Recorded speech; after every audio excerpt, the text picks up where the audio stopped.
तो सोचिए, एक राजा है जनक, मिथिला के राजा। उनके पास मतलब सब कुछ है, दौलत, ताकत, इज्जत, सब। पर अंदर ना एक खालीपन है, एक बेचैनी सी। अच्छा। जो किसी चीज से भरी नहीं रही। अच्छा।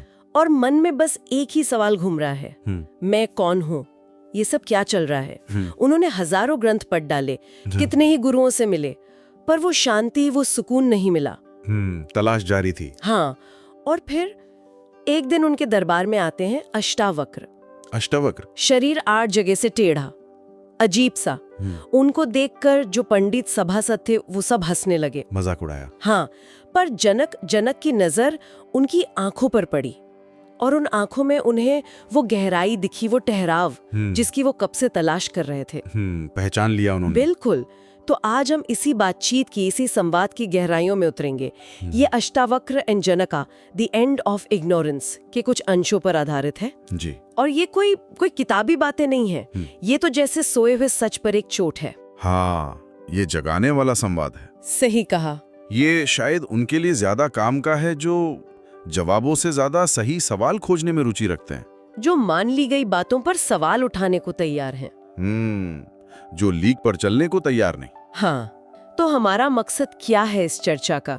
यही कि इस हजारों साल पुराने संवाद के जो मुख्य विचार हैं उन्हें समझें और देखें कि वो आज के लिए कितने जरूरी हैं। बिल्कुल।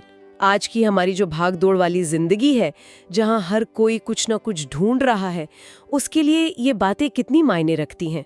तो चलिए गोता लगाते हैं इसमें। हाँ, तो सब श्रोता भी बस कुछ पल के लिए अपनी चिंताएं, अपनी पहचान सब थोड़ा साइड में रखकर इस संवाद में उतरें। तैयार हैं? तो अष्टावक्र की जो पहली बात है ना, हाँ, वो शायद आज के हिसाब से सबसे चौंकाने वाली है।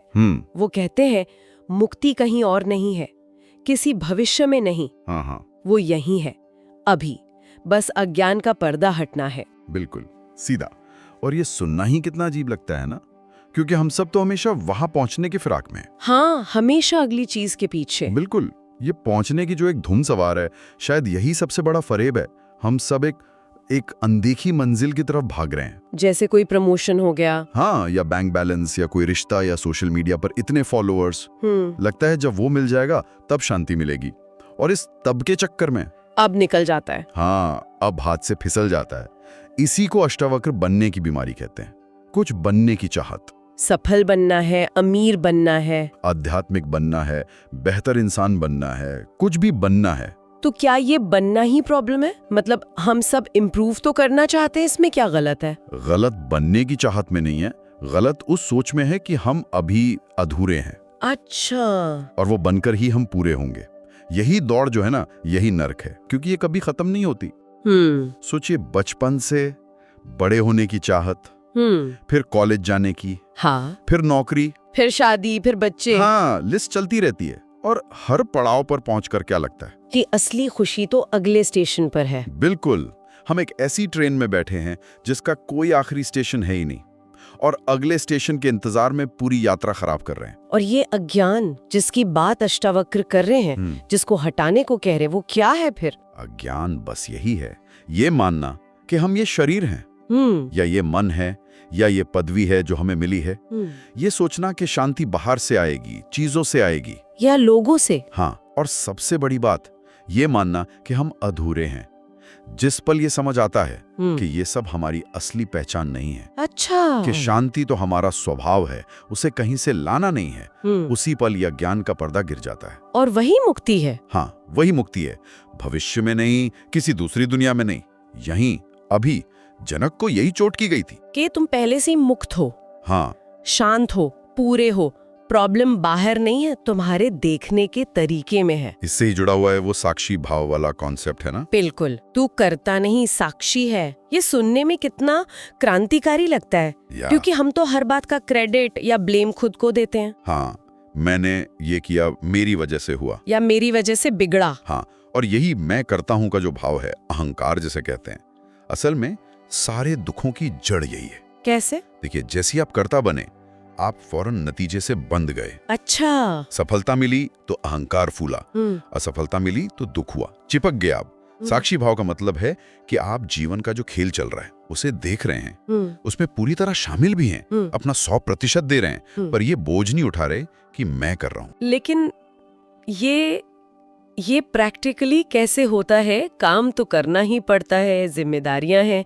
क्या साक्षी होने का मतलब है कि बस बैठ जाओ, कुछ मत करो? नहीं नहीं, बिल्कुल नहीं। यहीं पर लोग अक्सर अटक जाते हैं। साक्षी होने का मतलब कर्म छोड़ना नहीं है। अच्छा। इसका मतलब है कर्म के फल की चिंता छोड़ना और कर्ता होने का भाव छोड़ना। जब आप कर्ता के भाव से मुक्त होकर काम करते हैं ना, तो आप उस काम में पूरी तरह से प्रेजेंट होते हैं, बिना किसी टेंशन के। हाँ, बिना किसी तनाव या उम्मीद के। इसे आजकल शायद लोग फ्लो स्टेट कहते हैं, जहां काम बस होता है, बोझ नहीं लगता। और विरोधाभास देखिए, जो पहुंच गया वो जान गया, पहुंचने को कुछ था ही नहीं। वाह। बुद्ध से लेकर कबीर तक, ओशो तक, सबने आखिर में यही पाया कि जिसे हम बाहर खोज रहे थे वो तो हम खुद ही थे। जैसे वो कहानी है ना, भिखारी खजाने पर बैठा है और भीख मांग रहा है। बिल्कुल वही, खजाने पर बैठे भिखारी हम सब हैं। ये सोचने वाली बात है, हम मंगल पर पानी खोज रहे हैं और अपने अंदर शांति का झरना कहाँ बह रहा है वो पता नहीं। तो अष्टावक्र कोई नया ज्ञान नहीं दे रहे, वो बस धूल हटा रहे आंखों से। बिल्कुल, वो बस कह रहे हैं रुको, भागना बंद करो, ठहरो और देखो, तुम जो हो वो किसी भी बनने की कोशिश से कहीं ज्यादा कीमती है। सवाल खुद से पूछने वाला है, तुम्हें बस मंजिलों तक पहुंचते ही रहना है या सच में जीना भी है? क्योंकि अहंकार की मंजिल वो तो कभी आती ही नहीं, वो हमेशा आगे खिसकती रहती, मृग तृष्णा की तरह। सही कहा। असली मंजिल ठहरने में है, होने में है, बीइंग, नॉट बिकमिंग। ये होना, ये बीइंग की अवस्था, इसे थोड़ा और समझना चाहेंगे। अपने पिछली बार फूल का उदाहरण दिया था। फूल का रूपा को इसे समझने में काफी मदद करता है। कैसे? देखिए, फूल अपनी खुशबू फैलाने के लिए कोई how to be fragrant in 30 days का कोर्स नहीं करता। हाँ, सही है। वो कोई मेहनत नहीं करता, वो बस खिलता है। और सुगंध, वो उसका स्वभाव है, उसकी मौजूदगी का सबूत, वो बस है। होता है। हाँ, बस होता है। इसी तरह हर इंसान की जो चेतना है उसकी अपनी एक अनूठी खुशबू है, अपनी एक मौलिकता है, अपना एक संगीत है। लेकिन हमें तो बचपन से यही सिखाया गया कि हम जैसे हैं वैसे काफी नहीं है। बिल्कुल, हमेशा कुछ और बनना है, अपनी ब्रांड वैल्यू बढ़ानी है, कुछ साबित करना है। ऐसा लगता है जैसे हमारी जो असली नेचुरल खुशबू है उस पे समाज ने जबरदस्ती सफलता का परफ्यूम छिड़क दिया है, या अच्छे दिखने का डिओड्रेंट, हाँ, या आध्यात्मिक होने की महक। बिल्कुल सही कहा। और इन्हीं उधार की खुशबुओं के पीछे हम भागते रहते हैं और इस चक्कर में अपनी असली सुगंध भूल जाते हैं।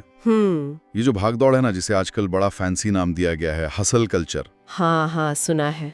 देर रात तक काम करना, स्ट्रेस में रहना, इसे लोग सफलता की निशानी मानते हैं। अष्टावक्र की नजर में ये निरी मूर्खता है।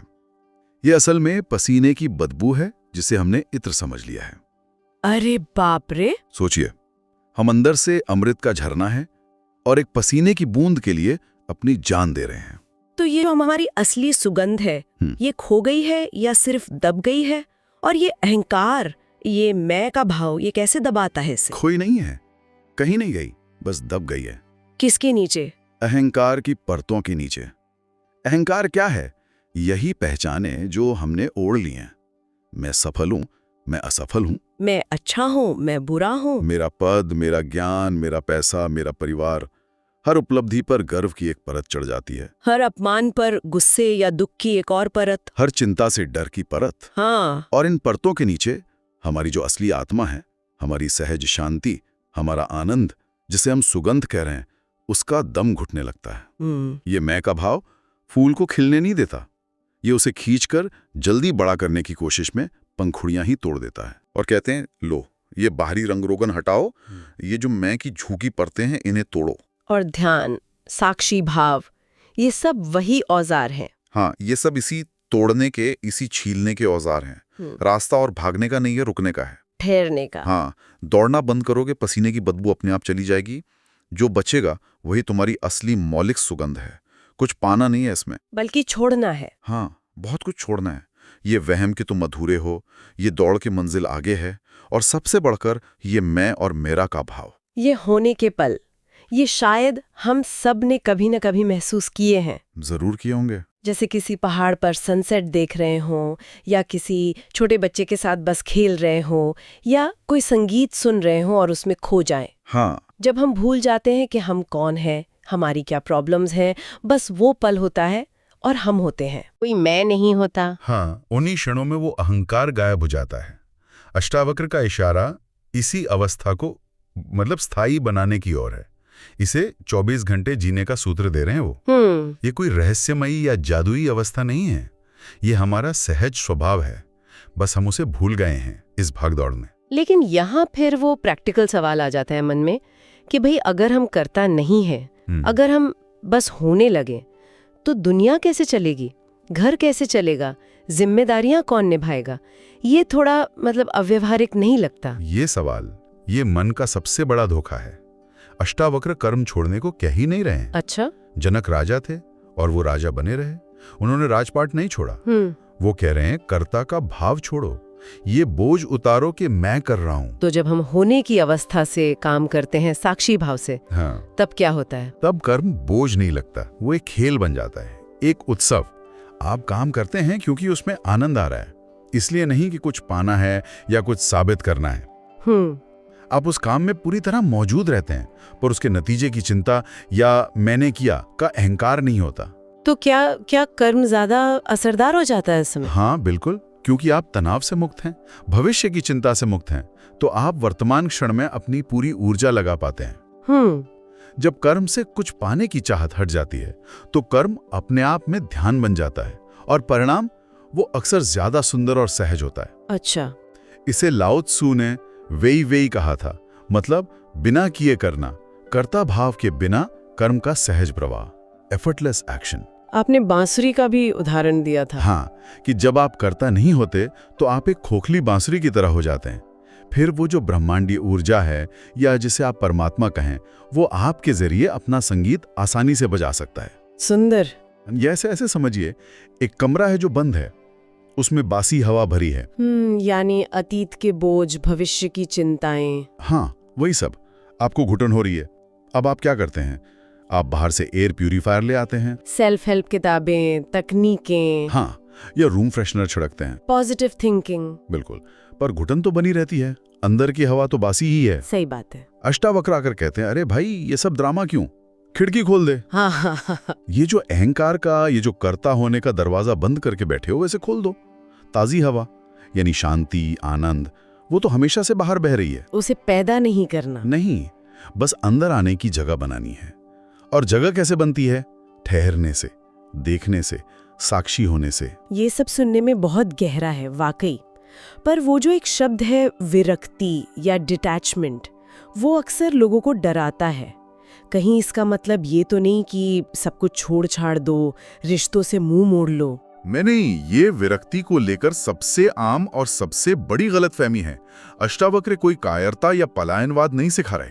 तो फिर क्या है विरक्ति?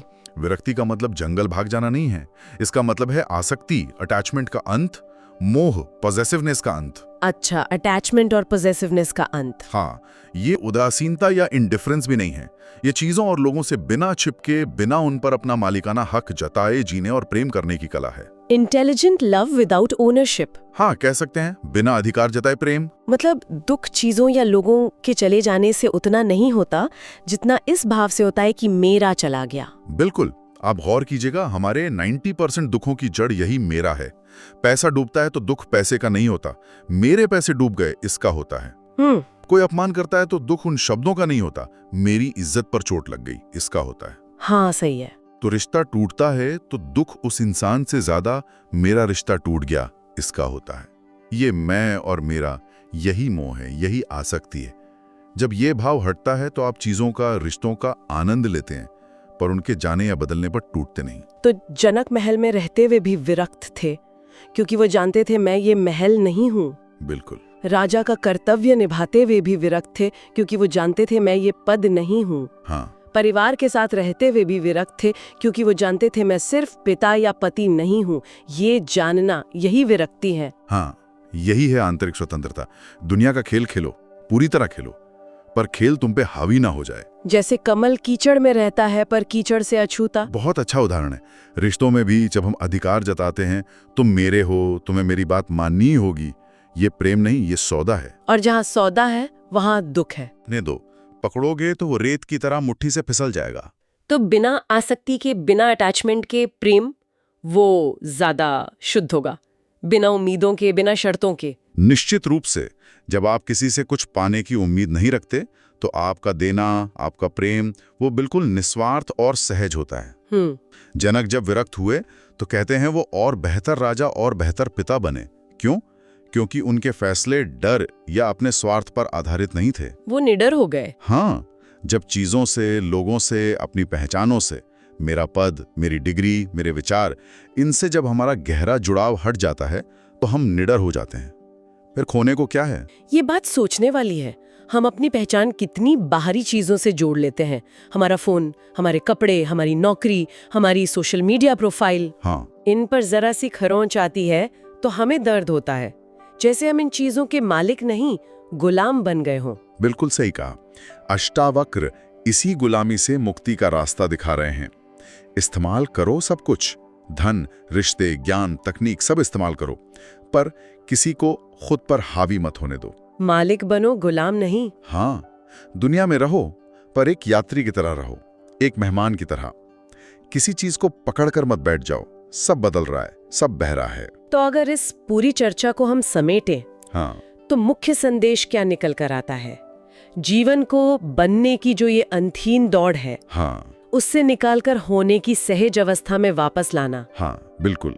भागदौड़ से ठहराव की ओर, कर्ता होने के बोझ से साक्षी होने की स्वतंत्रता की ओर, उधार की खुशबुओं से अपनी मौलिक, अपनी असली सुगंध की ओर, मंजिल की तलाश छोड़कर हर कदम में ही मंजिल पाने की ओर। और अगर किसी को ये सब सुन के लगे कि ये बहुत मुश्किल है, या वो इस दौड़ में बहुत थक चुका है, अंदर से खोखला महसूस कर रहा है, तो ये थकान, ये खोखलापन, इससे कोई संकट न समझें, इसे सौभाग्य समझें। सौभाग्य कैसे?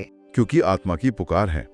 ये सिग्नल है कि बस अब बहुत हुआ, अब घर लौट चलो। और वो घर कहीं बाहर किसी मंजिल पर नहीं है, वो यहीं है, भीतर। वो शांति, वो सन्नाटा, वो अपनी सहजता, अपनी सुगंध।